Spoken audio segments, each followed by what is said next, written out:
What a toss it was for Greg Chappell to win in this third test match at Trent Bridge. A beautiful looking pitch, white and very, very hard. Looked as though there were a ton of runs in it, and conditions very good for batting. A few clouds around, but mainly sunshine when the opening batsman walked out, McCosker and Davis. As far as England were concerned, they'd recalled Geoff Boycott. He got a tremendous reception when he came onto the ground. Very nice to see, and he appreciated it very much. And another new cap in the side was Ian Botham. Bob Willis bowled the first over of this third test match from the Radcliffe Road end. Rick McCosker was the batsman.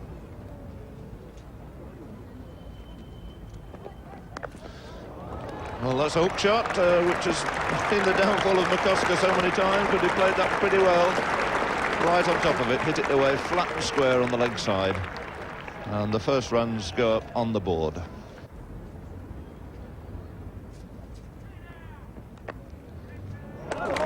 Tremendous stop round the corner. Warmer, wonderful piece of work there. And as we see this again, it's interesting to note that he's moved from that very close position for Hendrick, and he's there for the catch behind, and that really was a wonderful piece of work.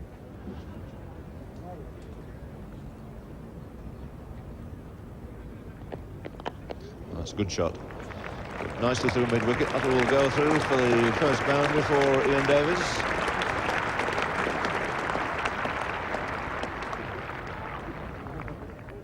So we're going to get the first change, I think, at the Radcliffe Road end.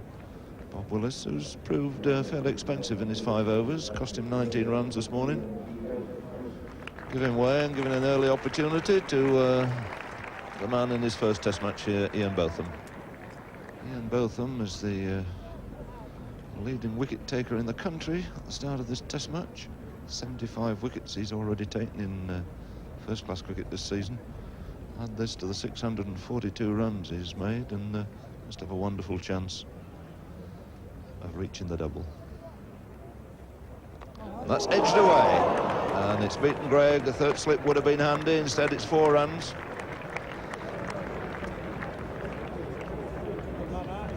Botham could so easily have picked up a wicket here in his first over of test match cricket.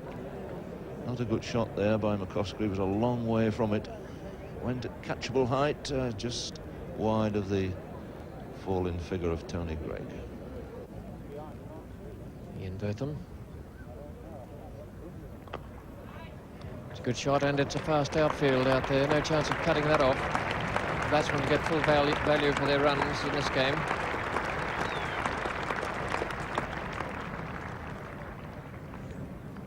Raced across the boundary. The selectors of both sides just about got it right with their final selection, I think, in this game, although I'd have been inclined to play Sargent instead of McCosker.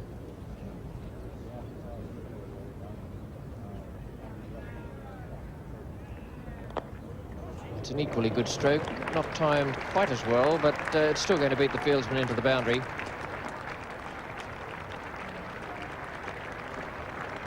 Successive boundaries to Rick McCosker. It's a very good crowd in so far. Some sitting on the grass, but pretty much a packed house here.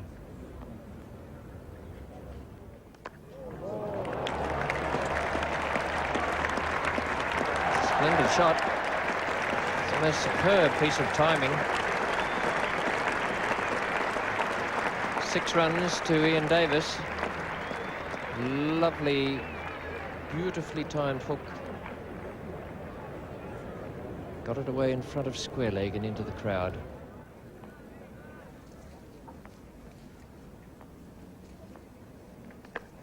Shot again by Davis.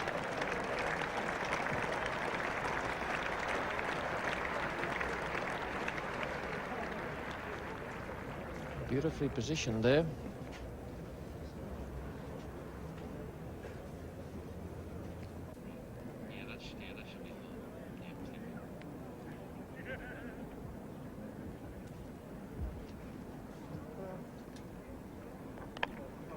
Before. Nice bit of footwork there by McCosker. It's interesting to look at McCosker's footwork today. McCosker, watch the back foot. This is the important one. He's taking not such a big stride there, but then he takes another one. And that's more like his normal footwork. He has been taking rather a giant stride first up. Good footwork and a good 4 there.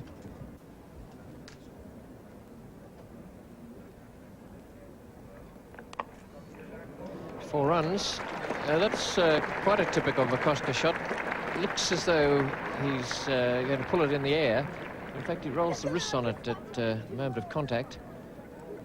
Got that away in front of square leg, which I suppose is an indication that the pitch isn't quite as fast as we expected. Most of the pull shots, or shots in that area, have gone in front of square. That's a lovely shot. Now, Botham's not quick enough to try bowling a bouncer.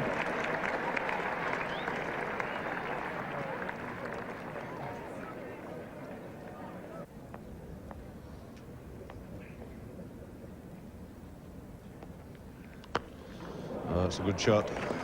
Very short.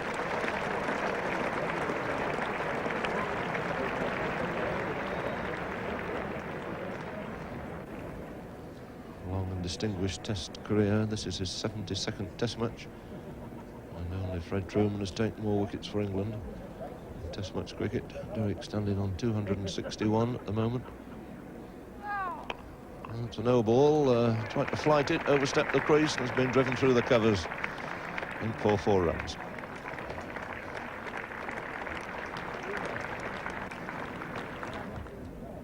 So from the Radcliffe Road end, it's Underwood again. Well, it's in the air and it's caught. So Derek Underwood takes the first wicket. Ian Davies out for 33. And the catch going into the very safe hands of Ian Botham at mid-on.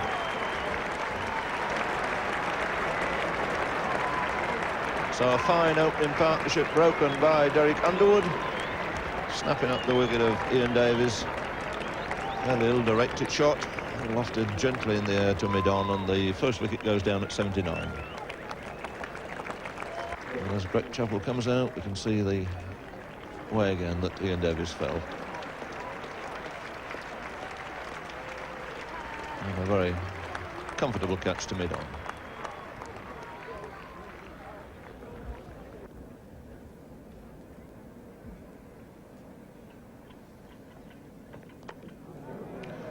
It's a handsome way to get off the mark. Forced away quite delightfully off the back foot, and Greg Chappell gets underway with a boundary.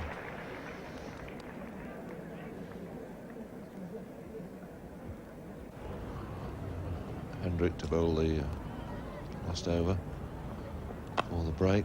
That's driven quite nicely through the offside. Randall's chasing it, it's touch and go, and he's done a sliding tackle. A great piece of work there. I don't know whether he kicked the rope as well to give himself a bit more room. But the more important factor is that it's taken Rick McCosker through to 50. So he collects 3 runs from that good off-drive. And Rick McCosker, such a nice fellow, had such a rough time over here this season, that is going to do him a power of good. So he goes to 51 out of 93 for 1. Taking him just a couple of minutes under 2 hours, and he's hit 7 fours.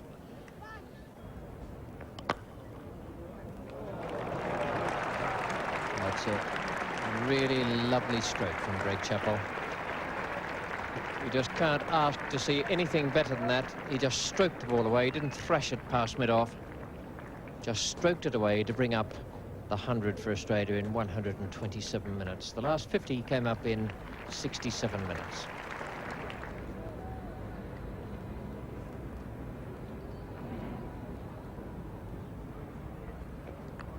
That's a good catch. That's a lovely piece of fielding by Brearley. And McCosker's gone for 51. And a good piece of bowling from Hendrick. Does a nice leg cutter.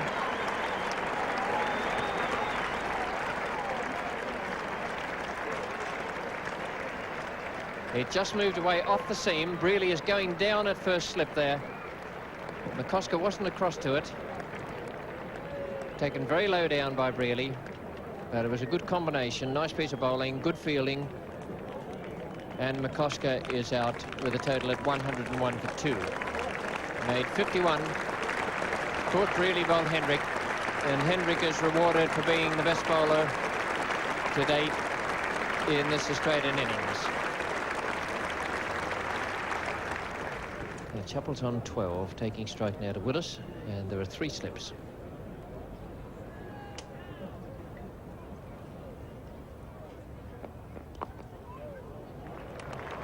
It's a good shot, and it's a very fast side of the field that there's very little chance of a fieldsman cutting off a boundary in that area.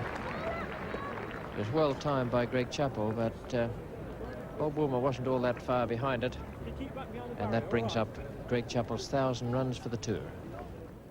So Willis to Hooks. That's a good shot. No need to run.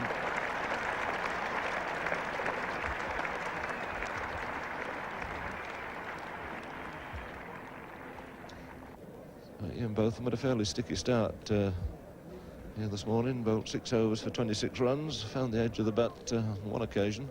Was short of a slip. He only had 2 slips. And he's got 2 slips again at the moment. And he's bowling, first ball.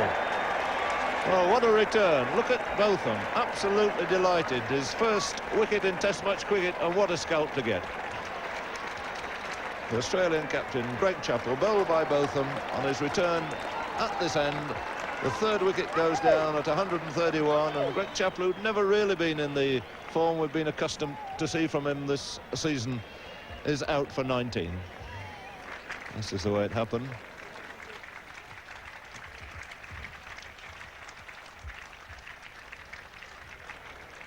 So delighted Botham picking up the wicket of Greg. Bob Willis is going to try and tempt him with another bounce or 2. He's got 2 men back on the boundary waiting for any mistimed shot.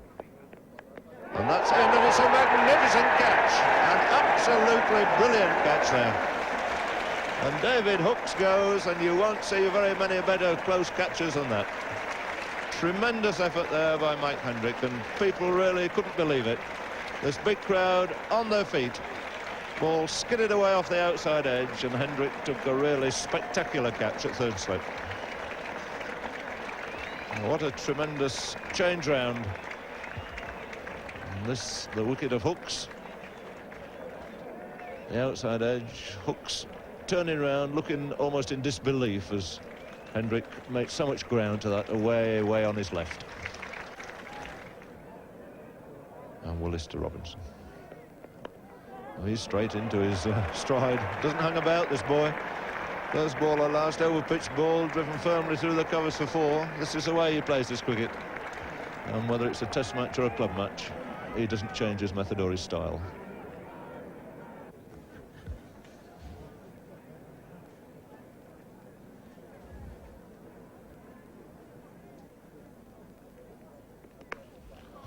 He really leant into that. It wasn't by any means a bad ball. It was only just barely short of a length. He cracked it away on the up.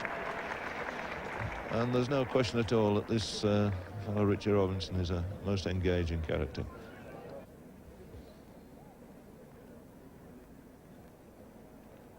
Willis to Walters. Oh, that's steered away nicely again. Randall's doing the 100 in even time, but he's not going to be quick enough to catch that. So it was only just stroked away there by Walters. No power in the shot at all, just nicely timed, pushed away on the offside, and some idea of the speed of this Trent Bridge outfield.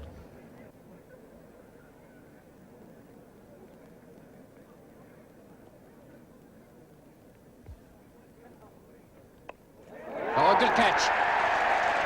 The finer of those 2 gullies. Hendrick has got it again. Not as good a catch as the one before, but that was superb. And the one just taken to dismiss Walters has broken the back of the Australian batting.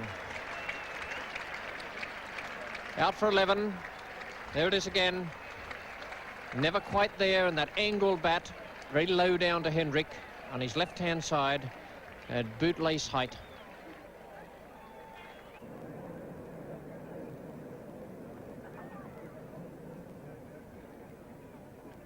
That's out.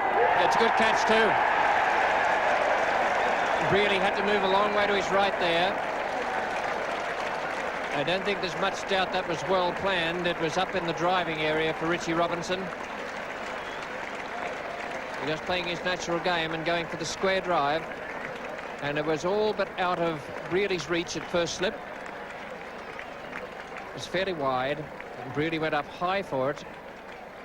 And it was a very, very good catch in the end because he had both feet off the ground.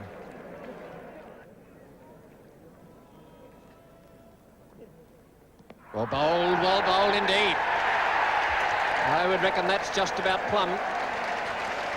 Looked to me as though Marsh was turning that from about middle, trying to get it away onto the onside.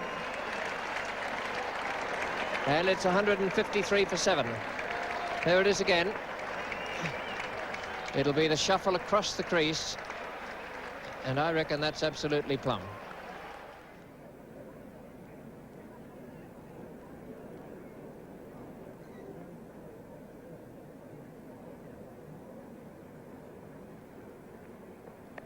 Good catch again, and a nice piece of bowling from Botham. That moved very well off the seam, and Walker was never quite covering it. Botham has picked up his 4th wicket, and Walker is out without scoring. And that's how the 7th wicket went down. Never quite there with the bat, not getting the body behind it. And Hendrick had slip has taken another catch. That one was much more straightforward. He took 2 very good ones early on. And the man of the moment, certainly both of them making his test debut here at Trent Bridge. He has 4 for 38 in his 12th over.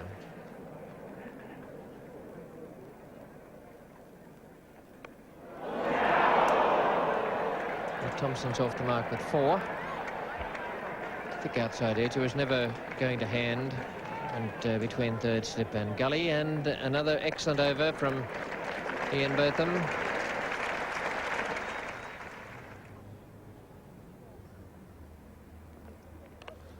That's not far away from gully.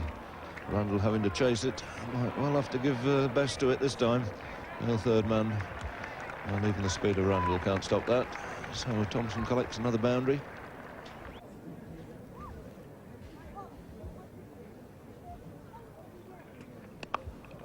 Well, that's a lovely cover drive. It's 4 runs. And both them off line length in this over. 2 very short, and then the very generous half volley clipped away nicely by O'Keefe. So 41 very useful runs added by these 2. And it's Thompson now to face both them once again.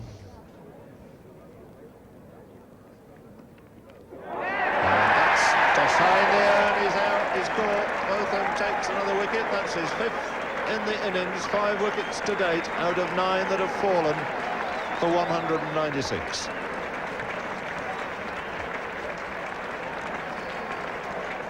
A simple catch here to Alan Knott. A gentle outside edge. Alan Knott moving nicely into position. Tosses it high. Up goes the umpire's finger, and Australia lose their 9th wicket for 196. Jeff Thompson caught Knott, bowled Botham 21. So Royal Standard going up, held in the arrival of Her Majesty the Queen.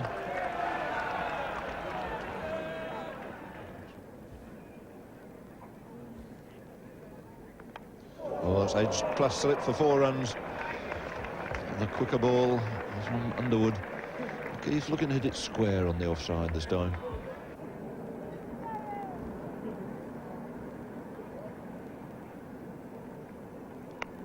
And he's got that away wide to slip for 4 runs.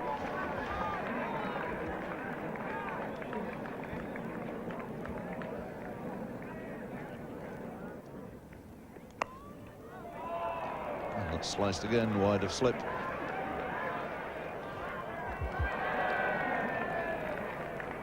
So it's 4 more to Manny Pascoe. He's a couple down there. Doesn't look terribly happy with himself at the moment.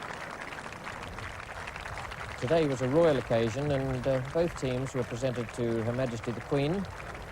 Mike Brearley led them in the traditional 3 cheers. Her Majesty was given a great reception by the crowd at the end of the 8-minute ceremony.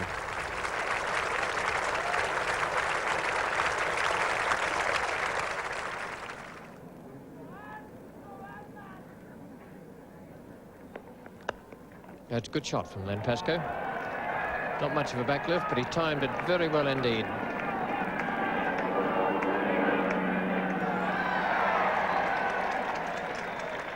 The ball has gone into the rope. Derek Randall was the man doing the chasing, and Pascoe wasn't quite sure if he'd been given a boundary or if he had to make the extra distance.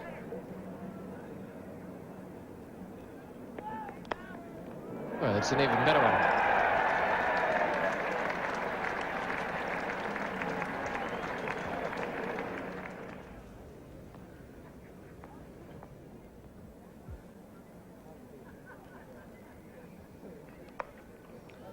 He saw plenty of that. It's crashed away past Randall for another 4. This has been a really excellent innings from Kerry O'Keefe. A lot of good common sense behind this innings. A lot of solid application.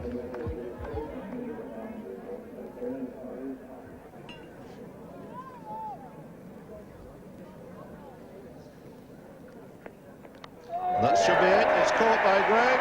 The last wicket finally falls. Lenny Pascoe goes 420, caught by Gregg off the bowling of Mike Hendrick.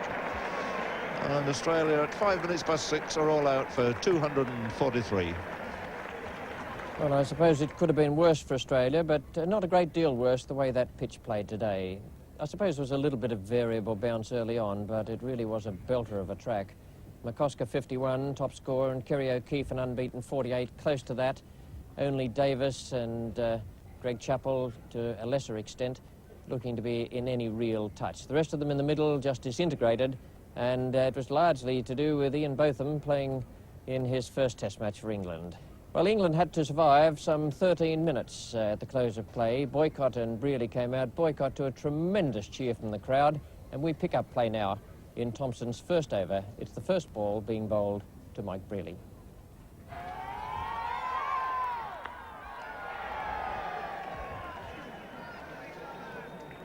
Well, the light has certainly not worsened since the Australian innings ended. But such a highly seasoned and such a class player. It's his 64th Test match for England. And over the years, he's accumulated over 4,500 runs, 12 centuries at the highest level and 26 50s. And Pascoe coming into him now. 4 slips and a gully. And nicely away to a tremendous roar. Moved into position, clipped it away. One's enough, he says. So that's about the biggest cheer of the day. Jeff Boycott off the mark, and he's obviously heaving a great sigh of relief. Played his first Test match here against Australia in 1964.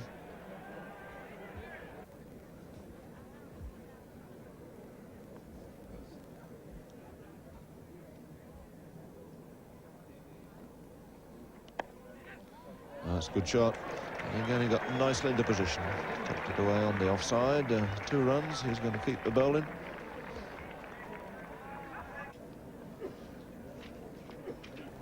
So back on his long run towards the pavilion. Turning, ready to come in and complete this first day's cricket.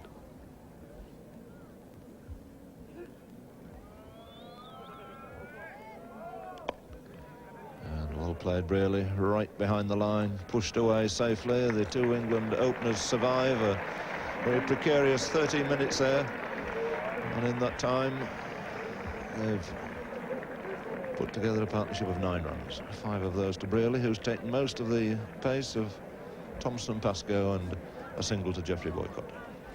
May have held about rain on the final day of the Trent Bridge Test match would have been dispelled when they looked out their windows this morning. Cloudless skies and absolutely perfect conditions for this final day. The pitch was still very good. It had that white, hard look about it that didn't offer very much hope to the bowlers. And the overnight not-out batsmen, with England 17 without loss, were Brearley and Boycott. They needed another 172 today, and they had all day in which to make them. The first bowler of the day, the first over, is Lenny Pascoe, and the batsman is Geoffrey Boycott. It'll be 4. It's very fast at that side of the ground. No third man.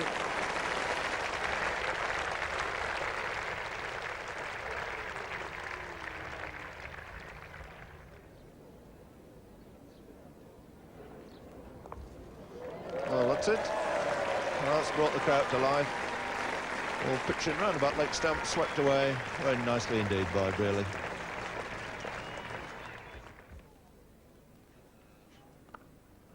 That's a fine shot. Beautiful square cut by Brearley off a much shorter ball there by O'Keefe. Gave it the full treatment, brings up the 50 partnership for England.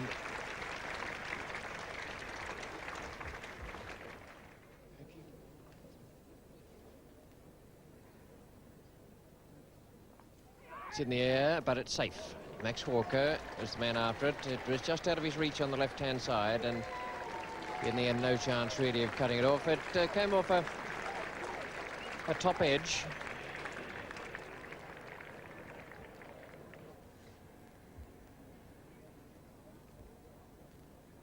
It's the slightly more round arm leg break, and dispatched beautifully by Boycott.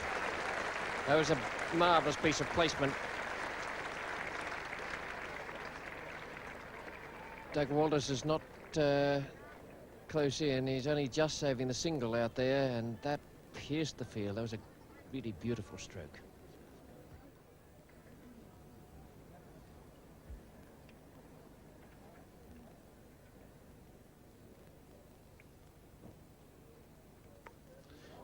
It's a thick edge, hurrying away for four, well wide of second slip.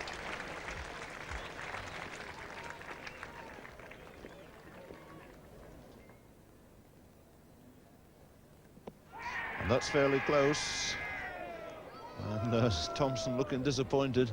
Well worth a shout there.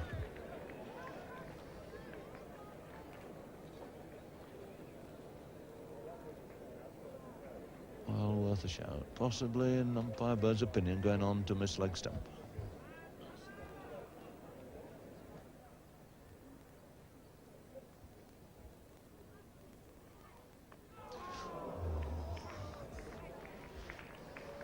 Decided it's not his day.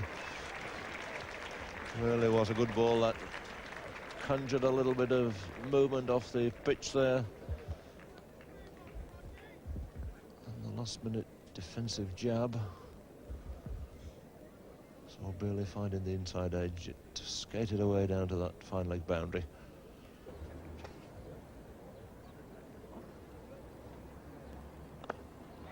Has found the gap nicely this time. It's as good a control shot as Brearley has played.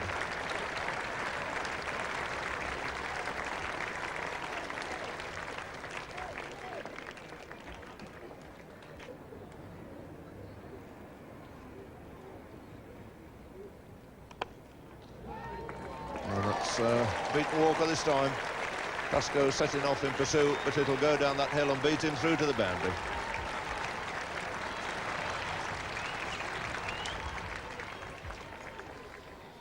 First boundary for 50 minutes for Boycott.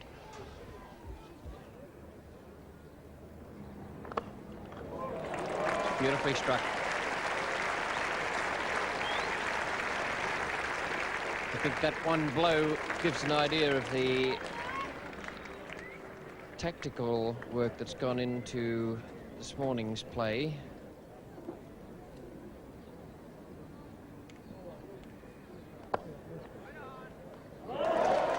Misfield for four. Then Pascoe, the culprit, seemed to get down to it all right. Might just have got an awkward bounce. And the 100 comes up for England in the second innings with both batsmen on 49.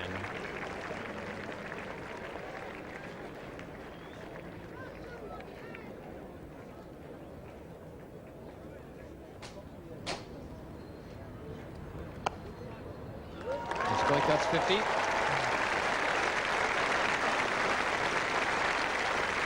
That's a great comeback. It was a great comeback in the first innings, but even better now with a century and a half century.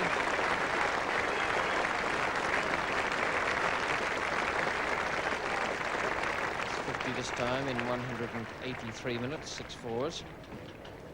103 for no wicket. England, the man taking strike is Mike Brearley. The England captain, he's made 49 Just a quick little push for a single. It'll be his first half century against Australia.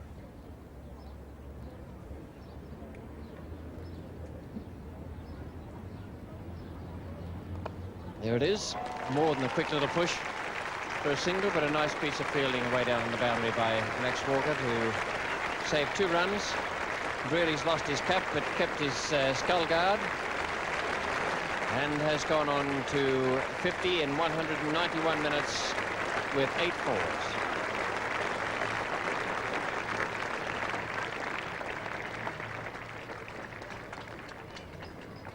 .51 Brearley, 52 Boycott.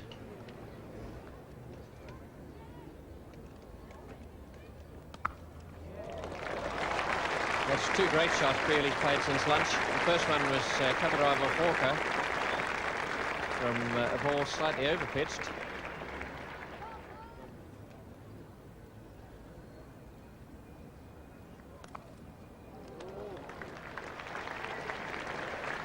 That's a pretty good shot from Brearley.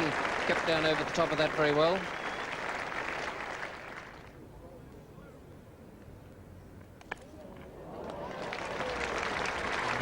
Branching out a bit. The attempt at bouncer that didn't get up. And Boycott was quite prepared to have a go at it.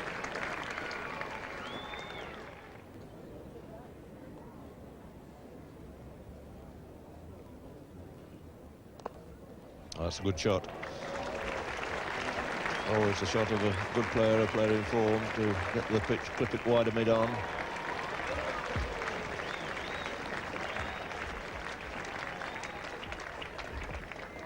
Keith to bowl to, really. That's tried to flight that. Full toss, and it's really been cracked away by Brearley. Opened his shoulders and gave that an almighty bang over mid-wicket. I think it's just about the first full toss we've seen bowled by the Australians here today. A nice, slow, easy one there from O'Keefe.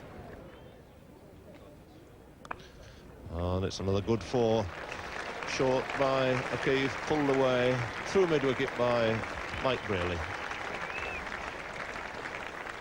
And he's racing away from Boycott now.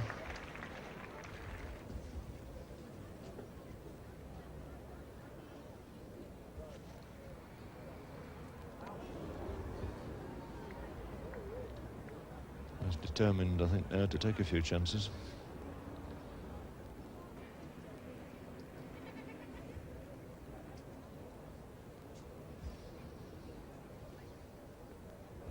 Unbeaten again. Oh, Max Walker's gone very close to the outside edge of the bat, not only today, but right throughout this series.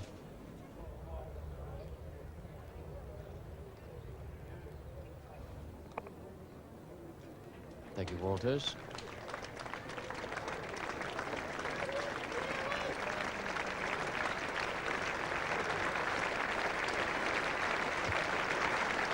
.150 comes up for England, but that single to Brearley take him on to 81. 39 needed for victory, 150 in 4 1/4 hours.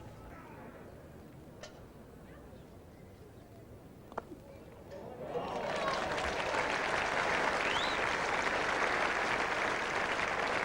it was a full toss and needed to be put away. There's no outfield. And Boycott has gone on to 68. 154 on the board now.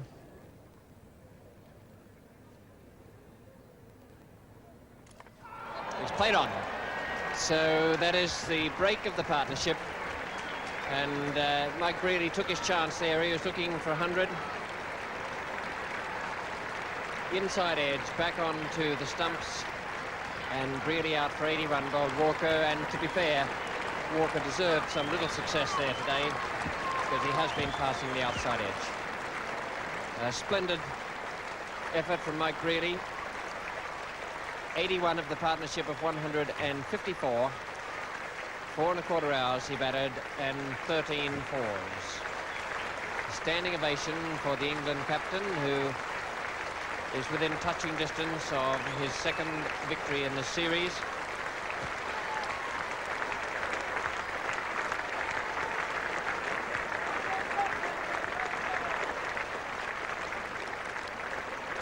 throwing the bat at just about everything outside the stumps in a bid to make the 100. Bottom edge back onto leg stump. Sensible piece of cricket from Brearley as well. Just sending a message in to have Alan Knott brought out. There is some thought of rain later on, but I suspect the purpose is more to avoid Bob Woolmer getting a pair.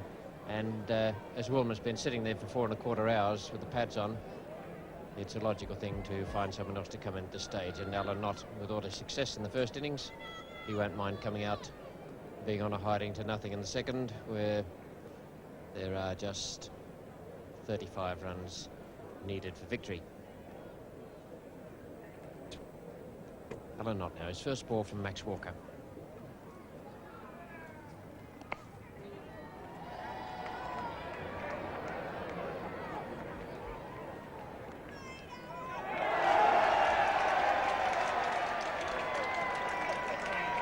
Has worked up at Old Trafford, but not that time. It got Alan Knott off the mark. No one backing up the throw from Rodney Marsh.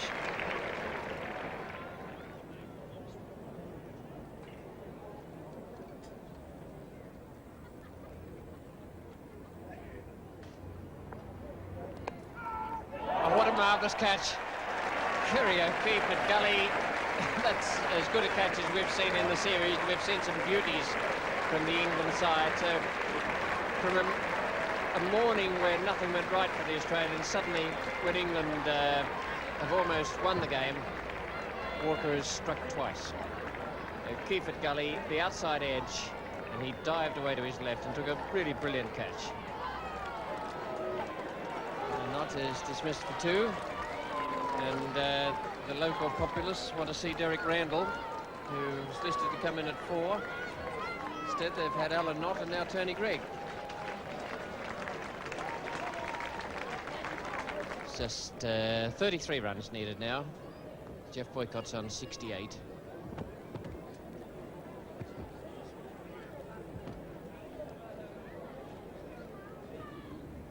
Hold him! And Walker struck 3 times in 2 overs. What a remarkable game this is.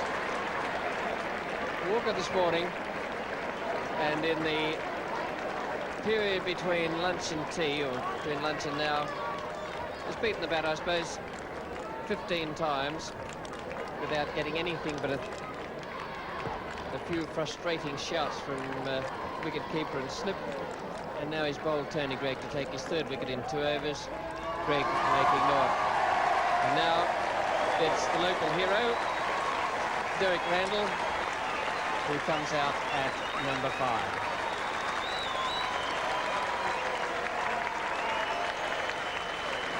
I don't know that Tony Greig could tell him very much about the pitch.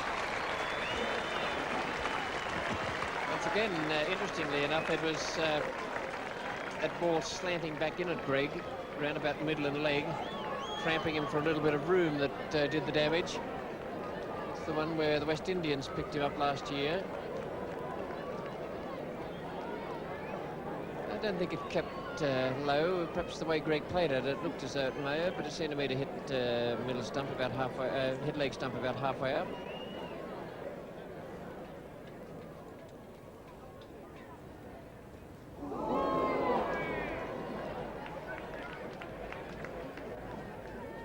Well, England still need 30 to win, and we've just had a forecast in from the Weather Bureau to say that there are thundery showers in the area. They're not over the top of this ground at the moment, but they're moving towards the ground from about 20 miles away.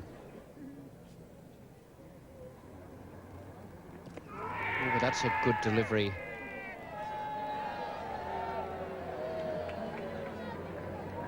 My word, that came back late and a long way.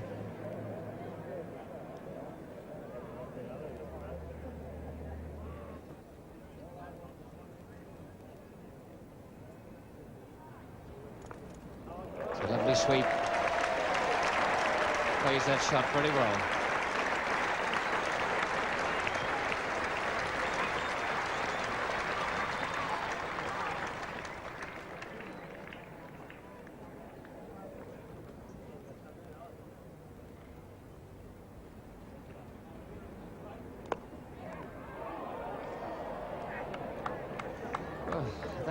One of the simplest cordon bowls you'll ever see anywhere, I think. It looked as though O'Keefe was undecided whether to take it with his hands pointing down or get them up. Yes, in fact, it came straight out again. Fairly awkward height. It's the sort of catch you take with your fingers pointing upwards.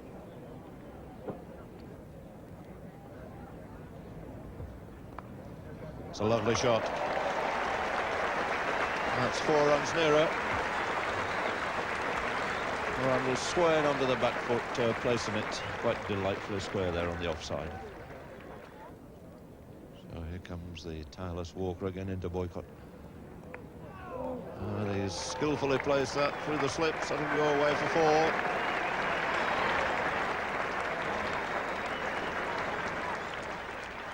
The fellow's been out on the field with the bat every day in this Test match.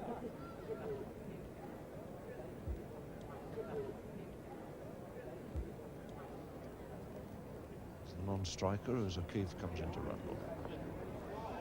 He's managed to get that away fine.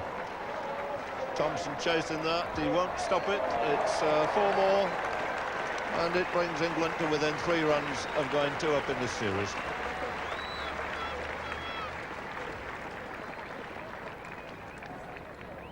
Well, the crowd enjoying this. They've waited a long time to see their young hero come in there. He's had a little bit of good fortune, but always a joy to watch this young Derek Randall making runs.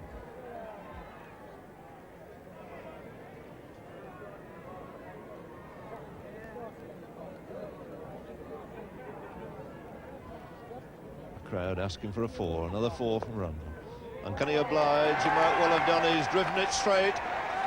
Pascoe is chasing it as these Australians have chased it all day, but they'll turn around at least for 3. And the 3 runs will be enough, and it's Derek Randall here on his home ground who's finally made the winning hit. And Chappell and Boycott shaking hands. Whole Australian crowd coming up to Boycott. What a wonderful moment this has been for him on his return to Test match cricket. He's the man who's controlled this victory for England right from the very first day. Superb exhibition, great century in the first innings. He's undefeated with 80 in the second innings. His young partner Randall, with whom he was mixed up in that unfortunate run out in the first innings, have finally come good together and seen England through to victory here by 7 wickets. Well, the crowd onto the field, making a pathway here for the hero. And it's all smiles and all friends now as Boycott and Randall come up the pavilion steps. The souvenir stump in Boycott's hand, that'll go down at home amongst his many cricket souvenirs, but it's one that he'll treasure and remember for the rest of his life.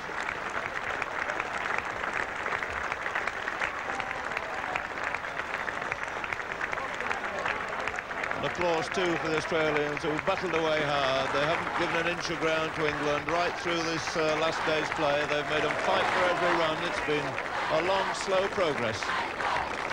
And they've stuck out to their guns, but Boycott in the end was the supremo. And Brent Braley in the meantime coming out with Tony Greig. The champagne's flowing in the England side. And Mike Kendrick will take a well-deserved round of applause for his wonderful bowling here. And they'll call for Derek Randall, and there's the cheer. And he'd go over the top if he could. So a happy, jubilant scene on the English players' balcony. And there's young Ian Botham coming out also to enjoy the limelight. 5 wickets in the first innings. Derek Underwood getting a hand, and here's Alan Knott. And the 3 Kent boys there together. Bob Woolmer in the background. Bob Woolmer didn't come in this second innings. And a special cheer for the hero in the second innings, Bob Willis, who took 5 wickets for 88. And there it goes.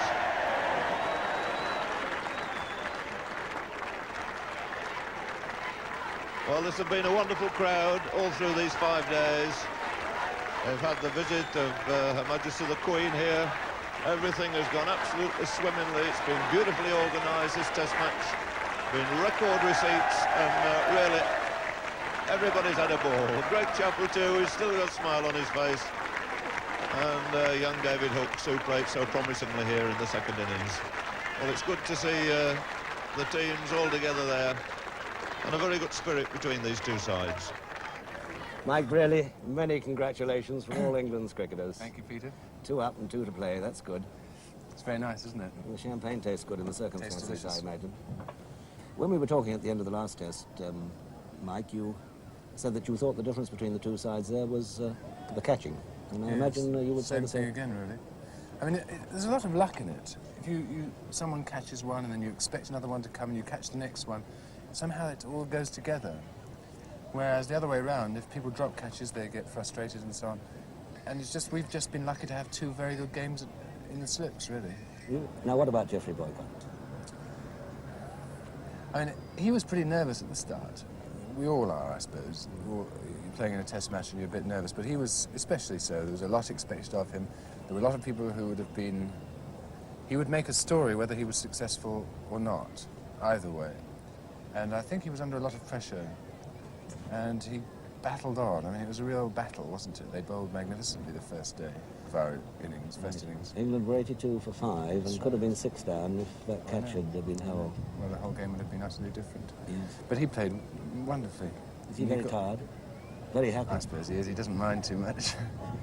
Fighting on all 5 days and 12 hours at the crease altogether. He batted every day, did he? That's right. Well, that suits him. Well, I'm sure this is a needless question, and I know the answer, but morale in the English camp now must be really sky high. It's tremendous, isn't it? I mean, we're just in a very fortunate position. Things have gone our way. We've had a bit of luck. We had a fair bit of luck today, batting, and that's the way it goes, isn't it? We're just... And so, as you say, everyone is feeling over the moon, really. Most of our players have got runs at some stage or other. We just haven't put it together as a team. We haven't got enough consistency there and got enough big scores to just really put us into a position where we can win games. But it's probably not been so much our batting as our catching. Had we taken a couple of catches, we restrict England to a reasonable first innings score, get 300 in the second innings, it's a different game. But ifs and buts, really, there's no good talking about ifs and buts. What's the morale like in the dressing room at the moment? Well, obviously we're disappointed. We would dearly like to be playing better than we are, to be performing better than we are at the moment. But, considering the situation of being 2-0 down, I think the morale's pretty good. Everybody still believes that we can win the last 2 test matches, and that's an important thing. And the only way we can prove it is to go out there and do it. Well, there are no excuses for Australia. You can't catch as they did and expect to win matches. You can't collapse in the batting as they did and expect to win matches. You can bowl as they did and expect to win them, but if you're not backed up by the fieldsmen, then you've just got no chance at all.